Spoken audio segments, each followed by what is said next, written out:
Hello दोस्तों, आज हम बात करेंगे लंग ट्रांसप्लांट के लिए क्या कॉन्ट्रा इंडिकेशंस है। लंग ट्रांसप्लांटेशन यानी एक ऐसी बीमारी स्टेज जहाँ पे हम लंग्स को ऑपरेट करके किसी दूसरे व्यक्ति यानी मृत व्यक्ति के लंग से उनको रिप्लेस कर देते हैं ताकि व्यक्ति का काम चलता रहे। ये एक एंड स्टेज थेरेपी है जो बीमारी के बिल्कुल लास्ट स्टेज में किया जाता है, लेकिन इसके लिए कुछ इंपॉर्टेंट मनाहिया या कॉन्ट्रा इंडिकेशंस भी है जहाँ हमें ये नहीं करना चाहिए। तो आज हम बात करेंगे कि लंग ट्रांसप्लांटेशन के लिए क्या एब्सोल्यूट और क्या रिलेटिव कॉन्ट्रा इंडिकेशंस है जब ट्रांसप्लांटेशन के लिए पेशेंट को नहीं भेजना चाहिए। हमने एक ऑलरेडी वीडियो में डिस्कस किया कि कब पेशेंट को ट्रांसप्लांटेशन में भेजना चाहिए, आज उसका उल्टा डिस्कस करेंगे। हर व्यक्ति जिसको कोई भी लंग्स से रिलेटेड बीमारी उसके इसके बारे में जानना और समझना जरूरी ताकि उसे बहुत जल्दी या बहुत लेट ट्रांसप्लांटेशन के बारे में ना बताया जाए, नहीं तो उसको फ्यूचर में दिक्कत आ सकती है और उसकी बीमारी अननेसेसरी बहुत ख़राब स्टेज में पहुंच सकती है। बहुत जल्दी करने से भी नुकसान है, बहुत लेट करने से भी नुकसान है, इसलिए इसके इंडिकेशन कॉन्ट्राइंडिकेशन को समझना ज़रूरी है। टॉपिक पर जाने से पहले जो लोग हमारे चैनल पर नए हैं उन्हें रिक्वेस्ट करूँगा कि चैनल को सब्सक्राइब करें, वीडियोस को लाइक करें, शेयर करें, फॉलो करें, कमेंट करें, पूरा देखें। टॉपिक बहुत ही इंपॉर्टेंट है इसलिए इसे एंड तक देखिएगा। चलिए शुरू करते हैं इंपॉर्टेंट वीडियो।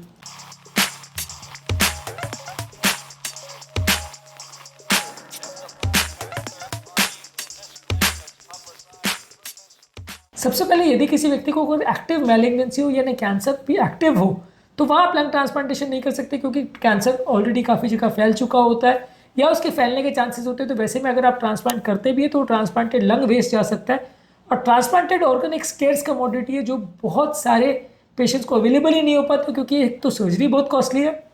डोनर्स नहीं मिलते, पूरी मैच किए हुए डोनर्स नहीं मिलते और कई पेशेंट में सर्जरी करने के बाद भी फेल हो जाते। तो अगर कैंसर एक्टिव है और उसके फैलने या बढ़ने के चांसेस है तो बिल्कुल नहीं करेंगे सर्जरी। रिसेंटली अगर कैंसर हुआ है और उसके वापस आने के चांसेस हैं, कैंसर हुआ लेकिन ठीक हो गया, अभी पेशेंट स्टेबल है, तो भी आप यूजली ट्रांसप्लांटेशन नहीं करते। हाँ, स्टेबल होने के कई महीने या साल बाद जब सब कुछ स्टेबल है, कोई दिक्कत नहीं हो रही और फिर भी अगर व्यक्ति को अगर प्रॉब्लम आ रही है तो सोचा जा सकता है, लेकिन आइडियली कैंसर वाले पेशेंट्स पे नहीं करते हैं। इसके अलावा यदि कोई पेशेंट को बहुत सीवियर हार्ट का प्रॉब्लम है जिसकी वजह से उसकी कार्डियोवैस्कुलर स्टेटस अनस्टेबल है, राइट का या लेफ्ट का कोई भी साइड का हार्ट सीवियर फेलियर में है, तो वहाँ पे सर्जिकल रिस्क बहुत बढ़ जाएगा और सर्जरी के बाद भी मृत्यु का चांस बहुत ज़्यादा होगा, तो वहाँ पे हम सर्जरी नहीं करेंगे। अगर कोई और इम्पॉर्टेंट ऑर्गन का डिस्फंक्शन है जैसे लिवर फेल है, किडनी फेल है, ब्रेन फेल है या पेशेंट को कोई ऐसा प्रॉब्लम है जो आगे जाके दिक्कत देगा जिसकी वजह से मृत्यु होने का चांस ज़्यादा है, तो वैसे केस में भी आप सर्जरी नहीं करेंगे। यदि कोई व्यक्ति को एक्टिव इन्फेक्शन है यानी शरीर में कीटाणु है, कीटाणु फैल गए हैं और वैसे व्यक्ति को अगर आपको लग रहा है कि सर्जरी के बाद इन्फेक्शन फैलने की वजह से या खासकर आप ट्रांसप्लांट के बाद जो इम्यूनिटी सप्रेस करने वाली मेडिसिन देते हैं उससे नुकसान हो सकता है, तो भी आप ये ट्रांसप्लांटेशन नहीं करोगे। इसके अलावा अगर पेशेंट को कोई साइकेट्रिक प्रॉब्लम है जिसकी वजह से आपको लगता है कि वो बाद में दवाइयाँ नहीं लेगा या बंद कर देगा या इस तरह का कोई इशू कर सकता है, तो भी आप ट्रांसप्लांट नहीं करोगे। यदि कोई पेशेंट को कोई व्यसन की आदत है, जैसे वो स्मोकिंग करता है, अल्कोहल करता है और वो आगे बंद नहीं करेगा, तो वो ट्रांसप्लांटेड लंग को भी वेस्ट कर देगा, तो वैसे लोगों में आप नहीं करोगे ट्रांसप्लांट। ऑब्वियसली ये इसलिए भी है क्योंकि अगर कोई ट्रांसप्लांटेड ऑर्गन है तो बहुत ज़्यादा प्रेशियस है। अगर कोई व्यक्ति व्यसन कर करके अपना पहला लंग खराब कर चुका है, वो दूसरा भी कर लेगा, तो उसको ट्रांसप्लांट करने का कोई मतलब नहीं, अनलेस एंड अनटिल वो अपना जो एडिक्शन है वो बंद कर दे और गारंटी दे कि वो फ्यूचर में वो वापस नहीं करेगा, अपने दूसरे लंग्स को भी नहीं बिगाड़ेगा, तब तक आप एडिक्टेड वाले पेशेंट को